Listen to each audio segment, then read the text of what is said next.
On because they put you back and how to play today. Looking at how to play the game Tussie, Mussie, from Elizabeth Hargrave and Buttonside Games. It's a little 18 card wallet size game.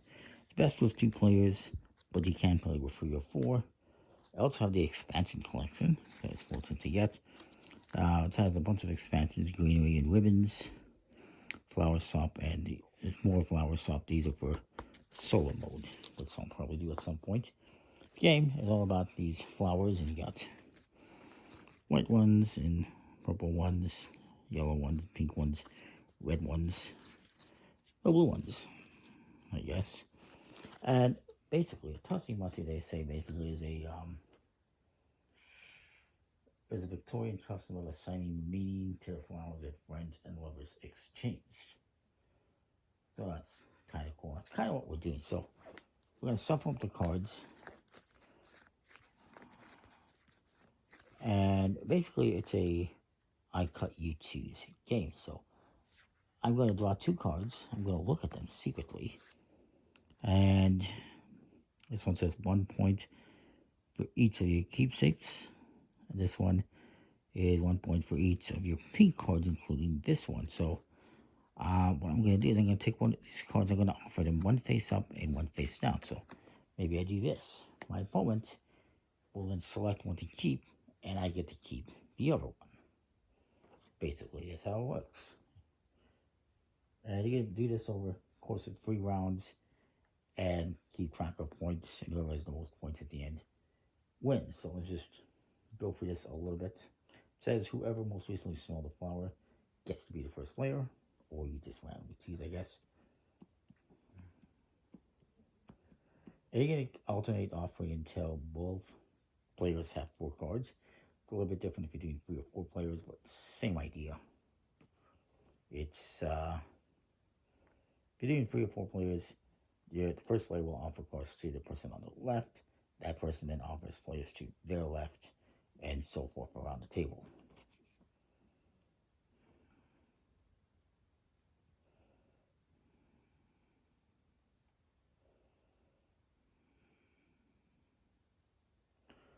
So let's say my opponent chooses to keep this gardenia. They're going to put it here face up on the rightmost side. We'll just stick with the rightmost. And I'm going to do the same thing. Then they're going to do the same thing, and they're going to look at these cards, and put 1 face up and 1 face down. And I decide, you know what? Collecting pink ones, I'll see if this one's a pink one. I have to leave it face down, though. I'm going to take this one face up. It is a pink one. I got lucky. Fluke. But I believe you don't look at them. You just keep them face down.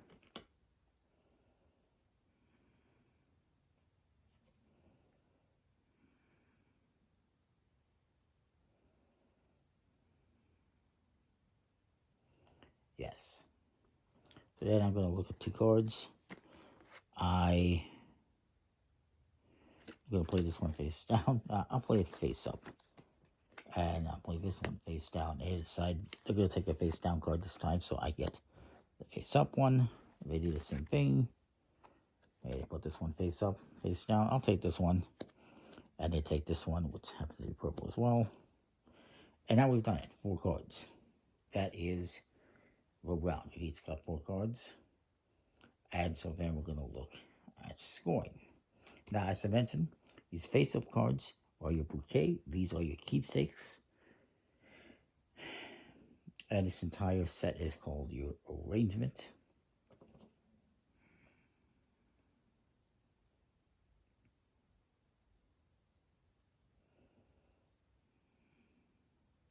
I believe you're always going to add this as your rightmost card. So I'm going to just rearrange these always to the right. And there's kind of went to the right. We'll just do that.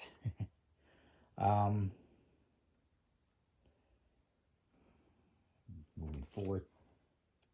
So then, this is the end of the round. We're going to do 3 rounds.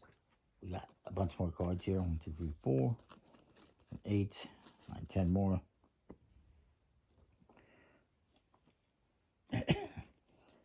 And I guess you probably shuffle up and redo like in there to see what it says. So at the end of the round, you're going to have 4 cards in your arrangement. Some might be face down, some might be face up.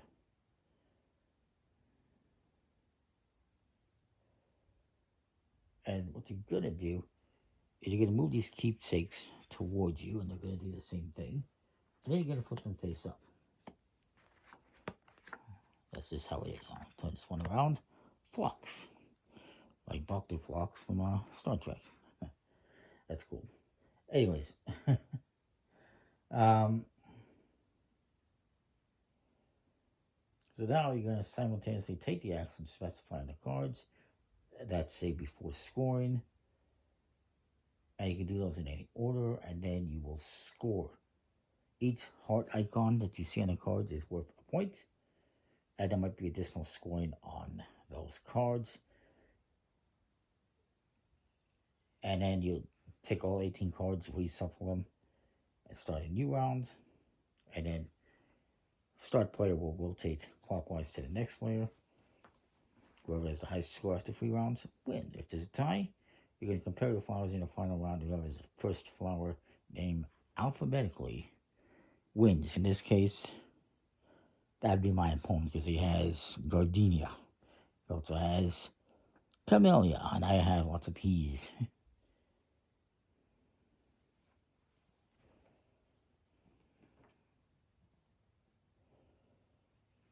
There's a couple of things here involve the honeysuckle and the marigold, the pink larkspur, and the forget-me-not. I don't think I have any of those. So let's just go through the cards. The pink rose here says 1 point for each of your pink cards, including this one. So that's going to give me 3 points. I also have 1, 2, 3, 4 hearts. So that's 4, 5, 6, 7. Let's see what this one says. This one has no effect. This one is 2 points if you have exactly 2 other cards in your bouquet. I do not. I only have 2 cards total. And the Snapdragon says, before scoring, you may change up to 2 of your cards, each from the bouquet, to keepsakes or 2 keepsakes to bouquet. So it actually, I'm going to do this. Because this one says, you get 2 points if you have exactly 2 cards in your bouquet. So I'm going to move 1 to my bouquet. Because this one lets me do that. So now I got 1, 2, 3, 4 for hearts, 5, 6, 7 for pink cards, 7, 8 for that one. 8 points is what I got in the first round. My opponent here. Let's see what they got. I'm going to turn these this way.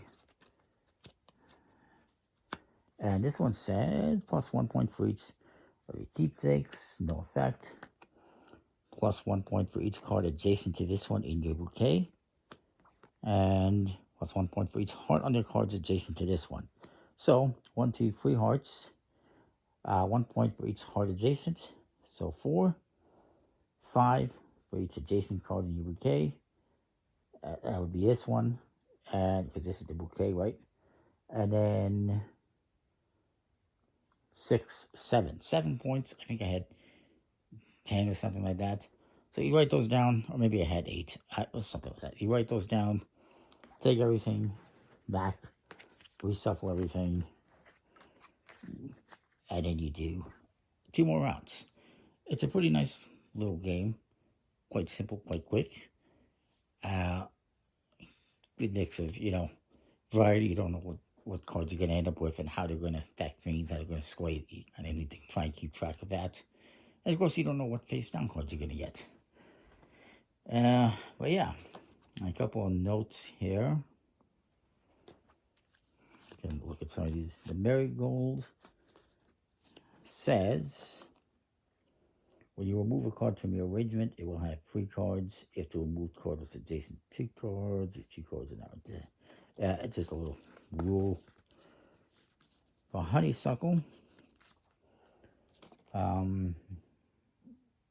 with scoring, adjacent cards must be in your bouquet, but they can be in this card can be in your bouquet or your keepsakes. You can just score the ones in your bouquet. Just mention these few notes here. Forget-me-not says, when scoring, adjacent cards may be again in your bouquet or your keepsake. And the pink larkspur. Did I see that one? I'm guessing it's pink. Oh, I don't know. What does it say here? It says, if you replace a card in your original, place the remaining cards from your hand into the discard pile. And this card's ability may replace itself with another card. And this says, for scoring, you can draw 2 cards. If you do, you must replace one of your cards with one of them. So this lets you draw some cards and replace. So again, nice little game. Nice quality components. Nice linen finish cards. Good quality. I like it. So that is Tussie Mussie.